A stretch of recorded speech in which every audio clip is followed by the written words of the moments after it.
In 1966, 24-year-old Muhammad Ali met a 16-year-old Belinda Boyd for the first time, and 1 year afterwards they would get married. Biographies and interviews released several years afterwards from several of Muhammad Ali's previous wives shone a light on their situations. Prior to the fight versus George Foreman, Ali was having an affair with another woman named Veronica.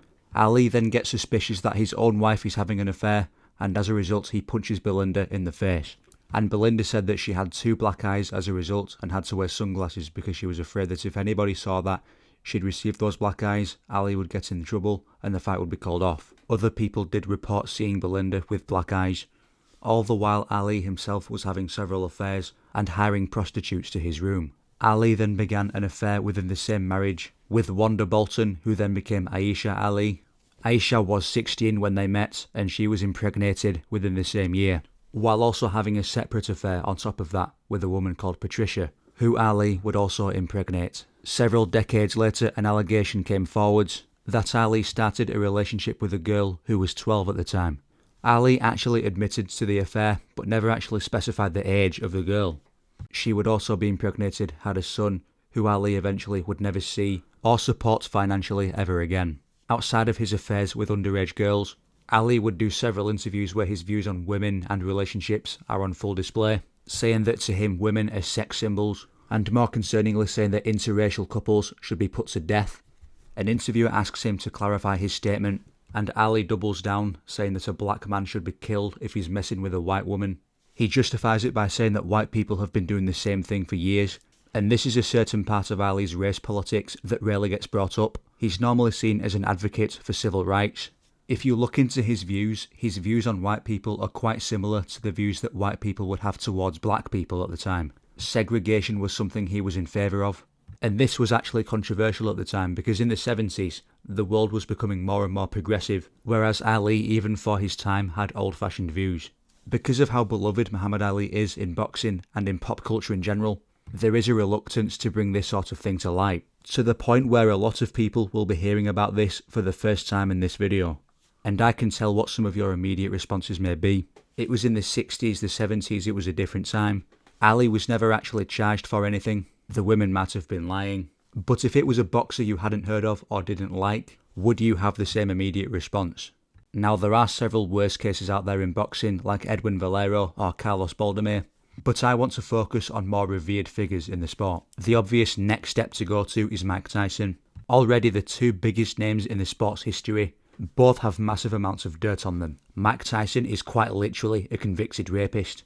Everyone seems to know that he went to prison, but the reason why doesn't always get highlighted as much. Now, there are some inconsistencies with this particular court case, which I'm sure certain people will be rushing to bring up, but 2 pieces of evidence are difficult to dispute. Mike Tyson's personal chauffeur confirmed that the victim was in a state of shock afterwards, seeing her leave the scene, and an emergency room physician examined the victim, saying that her physical condition was consistent in similar cases. And that's not even to mention his other relationships, where he even incriminates himself. Tyson was asked what the best punch he ever threw was.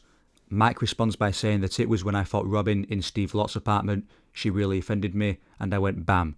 She flew backwards, hitting every wall in the apartment. That was the best punch I've ever thrown in my entire life. I'm also not sure how you can listen to some of Mike's other interviews and not conclude that these allegations are very plausible. Who I am. I sacrificed so much of my life. Can I at least get laid? You know what I mean? I've been robbed of most of my money. Can I at least get a blowjob? If I wish one of your guys had children, if I could kick them in their fucking head or stomp on their testicles, so you could feel my pain, because that's the pain I have, waking up every day. Put it like you think we can win this fight? Are you talking out of turn? No, I think we're all talking together. I normally don't do interviews with women unless I fornicate with them. So you shouldn't talk anymore. Unless you want to. But it's not just Ali and Tyson who have dirt under their names. George Foreman was seen in his older years as a sweet old man, but even he himself would admit he was not a great person as a younger man. Foreman went on a bit of a spiral after his loss to Muhammad Ali, saying after I'd lost to Ali, I'd decided I needed more hate. I'd hit you in the kidneys or in the back of the head.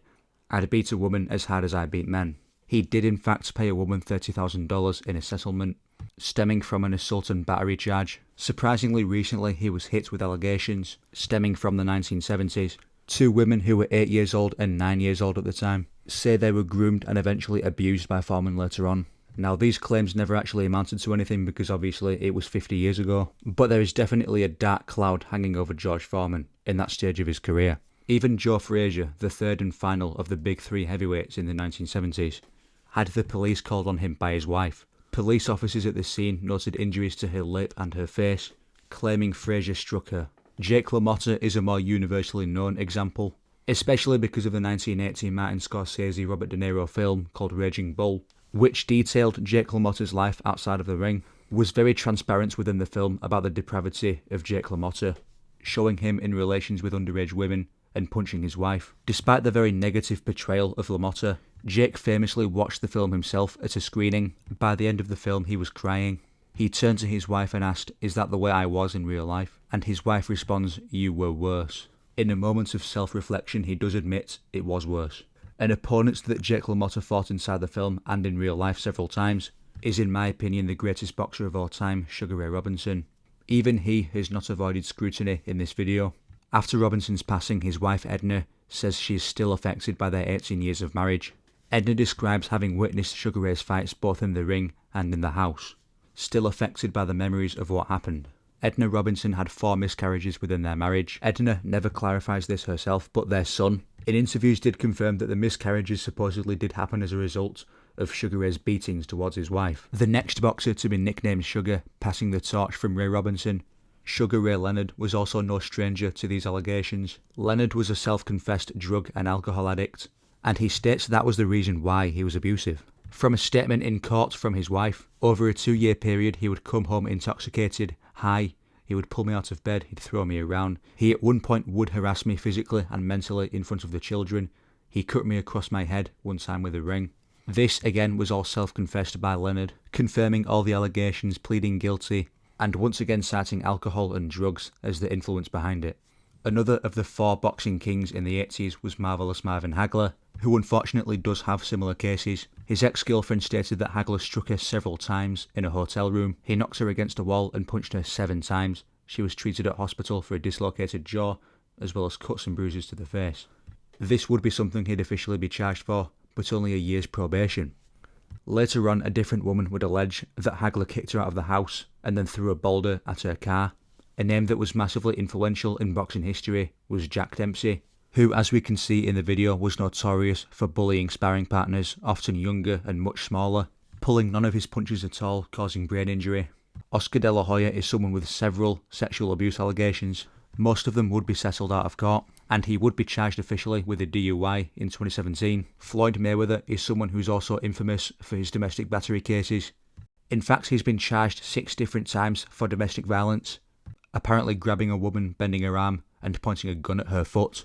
A separate case details him hair pulling, punching and arm twisting in an argument, while his 2 children watched. Floyd Mayweather's former apprentice Gervonta Tank Davis is under the same scrutiny now. He's had a litany of charges against him, including grabbing his ex-girlfriend's throat in public, being involved in a hit-and-run crash where he flees the scene, being arrested twice in the same month, coming from cases where he struck 2 separate women. These cases never actually amounted to a charge, but the police who arrived at the scene noticed a small abrasion on the inside of her upper lip, on the right side of her mouth, and also very recently being accused of the same thing by the same woman from a previous case. Sergey Kovalev has also been charged with punching a woman. Jamel Charlo has also had a similar case. Dmitry Bivol has had a similar case as well, but no charges or arrests came as a result, because there are some quite blatant holes in the victim's story. Derek Chisora as well was found guilty of assaulting his girlfriend. Michael Spinks as well, of all people, has been charged with a similar case. Julio Cesar Chavez and his son have both confirmed that Senior used to beat his wife. Adonis Stevenson used to be involved in a human trafficking ring, and as a result he spent 4 years in prison. I could actually keep going on, but I think I've made my point quite clear. Boxing may be the sport with the biggest amount of domestic violence history within its athletes, and it can be quite a taboo subject. Boxing as a sport combines 2 things: aggressive, high testosterone men who may already have a disposition for violence, combined with CTE as a result of their boxing careers. This is quite simply the result of it. Now, the point of this video isn't just to smear these particular fighters, pointing the finger, complaining, trying to cancel them. I do believe in separating the arts from the artist, or in this case the boxer from the boxing. I still appreciate the fights and careers these boxers have given us, but I do think it's worth going into the can of worms that most people seem to avoid when it comes to these fighters, because a lot of these cases do get buried and not brought up as much, and should rightfully be held against them as people. Because boxing fans and people in general, when it comes to celebrities or athletes, do turn a blind eye to this sort of thing when it's someone they admire. We can appreciate Mike Tyson's career while also appreciating he was a vile person in his youth. And anyway, that is going to do it for the video. Like and subscribe, leave a comment. Goodbye.